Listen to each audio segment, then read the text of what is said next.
Listen, we've all been there. Picture this, having an identical twin. That person that knows you better than anybody else in the world. That person that understands your thoughts, they think like you, they know what you're going to say before you say it, and have thought to ourselves, man, I wish I had that. Someone that really, truly understood me. But unless you were born with one of those identical twins, that's impossible, right? At least until now, and maybe not in real life, but digitally, you could have a twin. The company called Personal.ai, and the website simply being Personal.ai. The whole concept of it, for you to have a digital twin, this digital version of yourself. You train it through some different methods, which I'll go into in this video, but some of those include uploading different files to it. Some of it includes conversing back and forth with the AI so that it learns about you, and you can tweak its responses so that over time it sounds and acts more like you and has more knowledge of you and things like that. You can upload audio files, a whole bunch of different things. You can integrate it within like your Google Drive, your OneDrive, so that it can browse your files and stuff and have information about you and learn about you. But unlike a lot of other platforms where you might upload all of your documents and then the AI can have all of that knowledge to then provide relevant or personalized answers to your questions and stuff, the whole purpose of this particular website and this particular AI is to actually have the AI not only have information about you, but to actually think that it is you. And so that's the concept of a digital twin. Once I realized what this thing was, I got super excited about it. I just imagined the possibilities. So imagine someone posts on my YouTube video, this AI could go and respond to that comment. I don't have to do it. And it's going to respond to it in a way that is unique to me because it has all of my knowledge, all of my information. Plus on top of that, I've sat there and trained it, but you could actually sit there and interact with it back and forth. And then also you could edit its responses that it gave so that over time it learned to talk more and more like you. It learned more and more about you using what it calls like this personal score. As you can kind of see here on the screen, this one says 58% personal score. Basically, over time, you increase that personal score number by interacting with this thing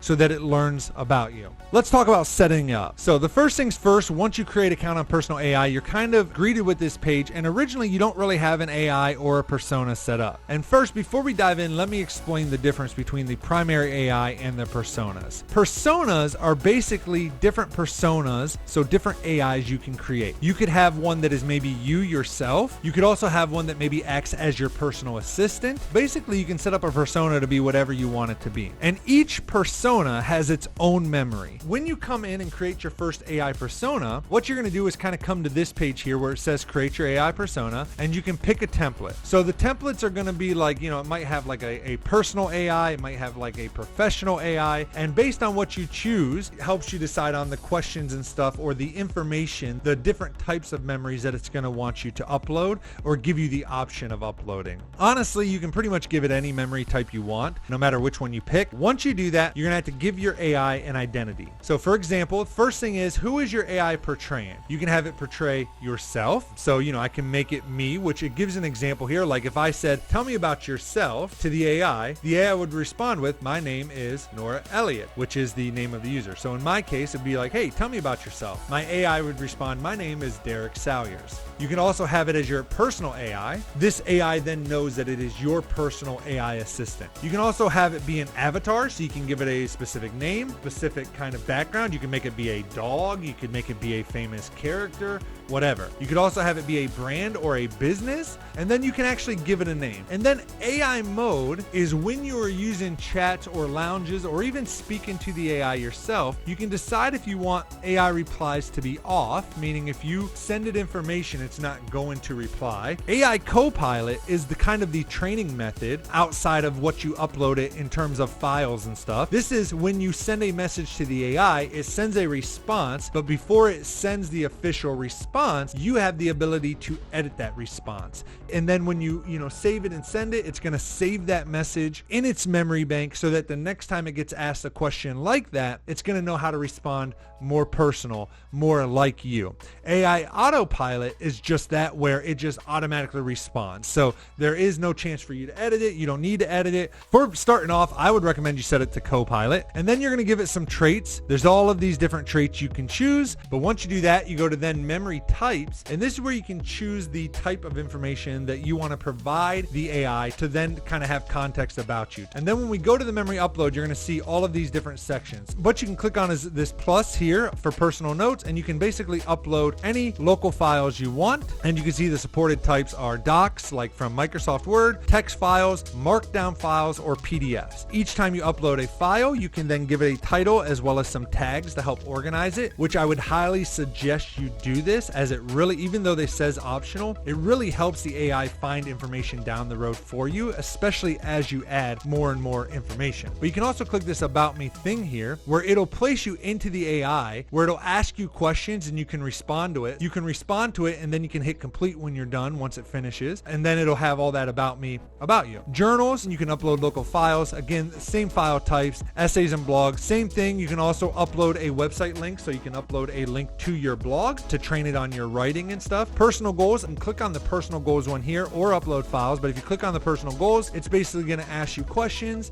about your goals and stuff in life. And then again, once you're completely done, or if you want to end early, you can hit complete at any time. Other, you can just upload basically anything you want, website links, files. You can do integration, so with Google Drive or OneDrive. And once you have those, you're going to hit next, and then it's going to train. There's going to be this train button, but if you added new files, you'll have this train button, you'll hit it, and then your AI will start training on all of the files and stuff that you uploaded. And all it means by training is basically it's then taking all of those documents, all of those files, and it is turning them into those vector storage things. Once you do that, you can then publish your AI, and then you can choose a privacy. So private, only you have access to your AI. Shared, so other users can send a request to chat with your AI and you can approve it or not. Or you can make it a public AI where anybody can begin chatting with it based on coming to this URL down here. The other is that personal score I was talking about. If you have a threshold set for the personal score, meaning if someone asks a question and it's on autopilot, you can still have a threshold that if the personal score is too low, it won't send that response. And then message integrations is how you can connect it to Instagram, Messenger, SMS, text messages, or it actually you can use it inside of Zapier. Right now they have Instagram working. Messenger is still supposed to be coming soon. It's been coming soon for a while. SMS, that works, but the downside to the SMS is that it gives you a brand new number in order to communicate with your AI. And so that's kind of how you train it. And so between that, the other way is when you talk to it, it again gives you a message. So like, how are you doing today? Question mark, we'll hit send.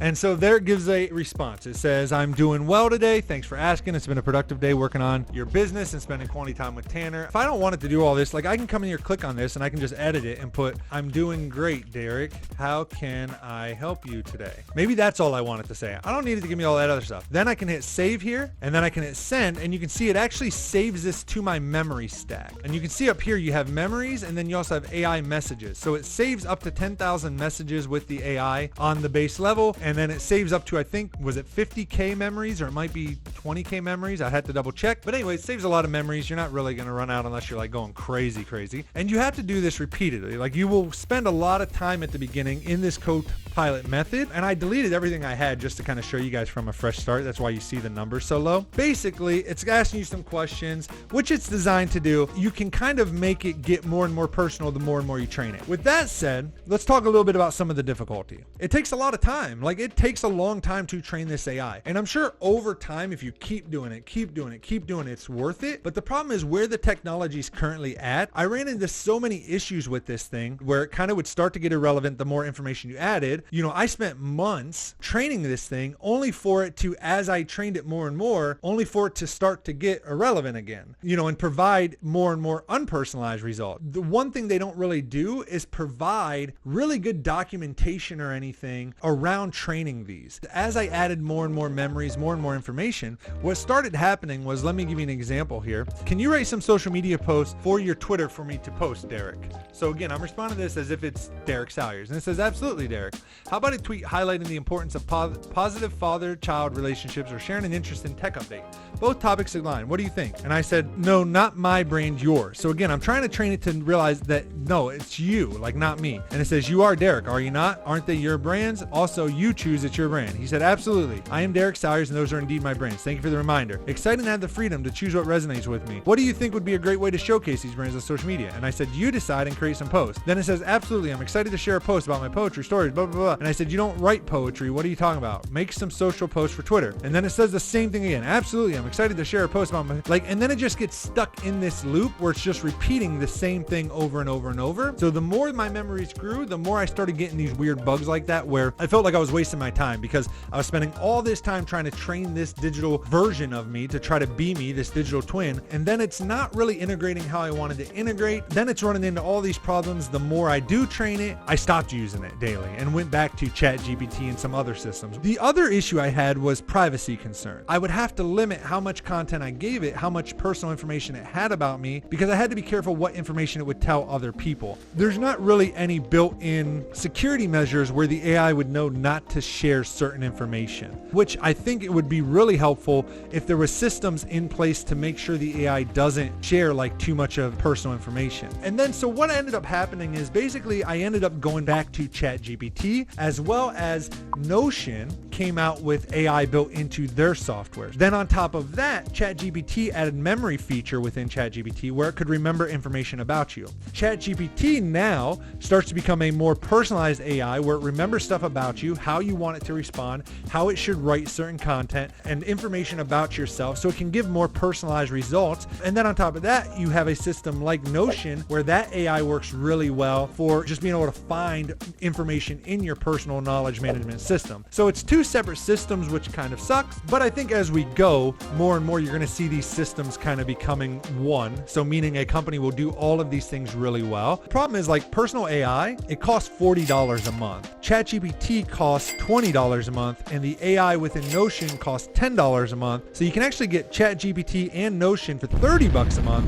versus the $40 a month from Personal AI. And I think even though it is two separate programs, the experience you get out of both of these today is much better, even though you're having to do it separately, than it is with the combined in Personal AI. So I just think Personal AI really needs to work on a couple things. Number one, they really need to fix the knowledge system, the memory system, to where as you add more and more memories, they definitely need to increase the integrations and how they work. And then I also think it needs to really improve the security of it to make sure that it's not going to give out information that it shouldn't. Also, in terms of like the user friendliness of the site, I think they definitely need to make it easier to upload documents, to tag documents, like especially bulk upload at the beginning, as well as have better training resources. I know they offer training classes. For example, if you sign up for a yearly membership, you can pay $400 for an entire year. They give you like a free training course. Honestly, like they should give that to every single person that signs up for this. Like, why would you not want people to know how to train their AIs correctly? Overall opinion, I think it's a cool concept. I think if they can nail down, especially the integrations and it really being able to recall memories more effectively and really be personalized, then I think they have a great product. But I think those are two very, very hard things for Personal AI to get right and to do. If you've used Personal AI yourself, I would be very interested in hearing your thoughts on it, what you think of it, how it worked for you. Maybe you can share some tips and comments down in the comments below in case other people watch this video and they want to try it out, that you can help them when it comes to training and stuff. With that said, leave a comment, hit the like button, subscribe to the channel, love your faces, and I will see you guys on the next one. Until then, peace out everybody. Later, nerds.